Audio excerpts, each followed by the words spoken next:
Gives me a distinct pleasure in introducing our Secretary of Education, Arne, and I also have a distinct pleasure of introducing Dr.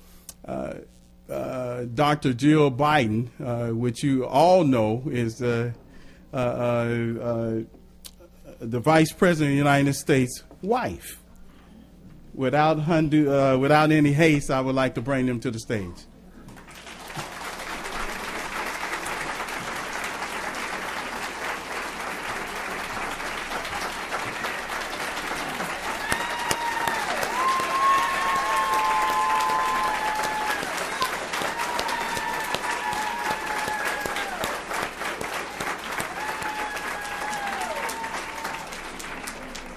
We've had a few special guests here and surprise guests, and we're thrilled to have another one. Couple quick thoughts before to Dr. Jackson, Dr. Ross. Thank you so much for your leadership and commitment. To the Moore sisters, are they still here? Please stand up. Give them another round of applause. That was wonderful. Thank you so much.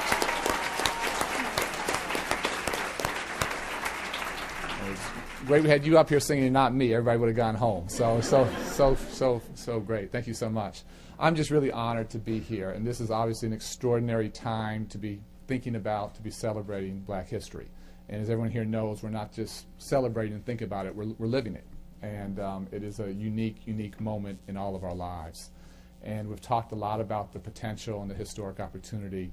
We've talked a lot about the Obama effect, where whether it's inner city Black kids or Latino kids or rural white kids or whatever it might be, our children around the country, more so than ever before, have extraordinary role models they can look up to and say, I don't want to just be like the president, I don't want to just be the president, I want to be smart like the president. And we have to capitalize on that Obama effect, that never before has being smart been so cool, so hip, so exciting. And I'm lucky enough to be in schools all the time and just to see the students' excitement and see their joy and to see them aspiring to be something special and to know that we have folks who didn't come from wealthy families, weren't born with silver spoons, but because they had great educations, because they worked so hard, because they were so smart, they've done something extraordinary. Those living embodiments, those living examples are absolutely wonderful. So we have that extraordinary example to follow. As you guys know, the stimulus package is being debated very, very rigorously as we speak, and we have lots of strong opinions about that, and we're working as hard as we can. But whatever happens, there's going to be an unprecedented opportunity for all of us in this room, and every educator around the country, to do dramatically more. Never in our lives have we seen these kinds of resources coming to education. And I want to thank the President and the Vice President and the members of Congress for working so hard on our behalf. And we're trying to make sure this ends up as best it possibly can.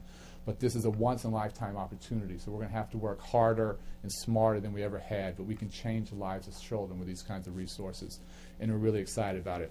So it's a fantastic time, but I think there are real challenges. Again, as we celebrate the past and celebrate successes, I think it's really important to be honest about the challenges.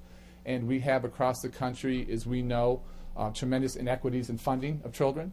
And over 50 years after Brown versus Board of Education, we have many situations where funding is desperately separate and desperately unequal. And guess what? It's often around racial lines. We're all very aware of the achievement gap, and we have to fight it every single day. I think we have to talk more about the talent gap. Are we doing enough to get the best and brightest teachers into the schools and into the communities where historically we have not had those kind of incentives? Again, whether it's inner cities, whether it's rural America, how do we get the best and brightest teachers and principals working with the students who need them the most? And then sort of a larger issue I'm concerned about is, because of Barack's phenomenal success and because of the First Lady, I worry that we might get a complacency around issues of race and inclusiveness. That people say, well, you got a Black president, what else do you want? We're done now. We've solved our problems. And I think we have to guard against that. We have to lead against that. And for all the tremendous progress, everyone in this room here knows how far we still have to go. And I think that's part of our motivation. That's part of why we come to work every single day. But we can't think we are there because we have an African-American president. It is extraordinary. It is historic. But the journey has a long, long way to go. And we have to fight every day to help us get where we need to go. So again, thank you so much. This is an extraordinary time, and I think working together, we have a chance, again, not just to celebrate history, not just to revel in it, but to absolutely make history in 30, 40, 50 years from now. People will be thinking about, writing about, talking about what we were able to do during this unique moment, and we can't waste a second of that. It's now my extraordinary honor to introduce Dr. Jill Biden.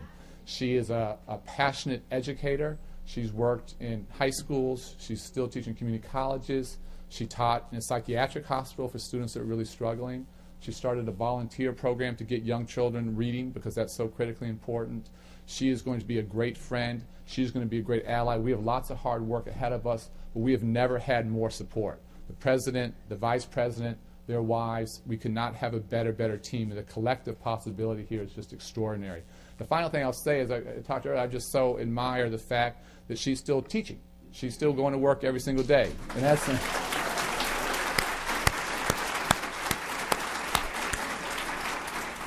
it'd be very easy not to do that.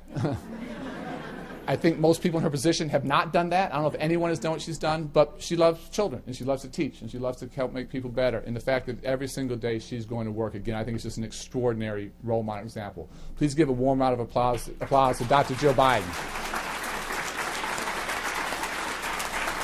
Thank you very much. Thank you. Thank you, Arne. How nice of you to ask me to be here today to celebrate Black History Month. I really appreciate it because I truly feel a part of your team, and I'm happy to be a part of it. You know, like Arne said, I'm a teacher, I'm an educator. I've been teaching for 27 years. I've taught in the high schools, I've taught in the community college. Like Arne, I have a new job and a new place to live and new challenges.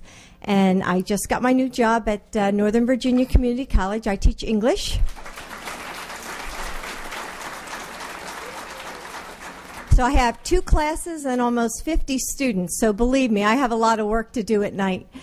But, you know, I traveled all over this country during the campaign. And I talked to educators in every single state. And that they were so hopeful that things were going to change. And I met with Arne this morning, and things are going to change. And students and educators and parents have so much to look forward to. Because Arne's, I just know with his enthusiasm, with this team that's right here, great things are going to happen in America. So thank you for asking me to be here today. I appreciate it.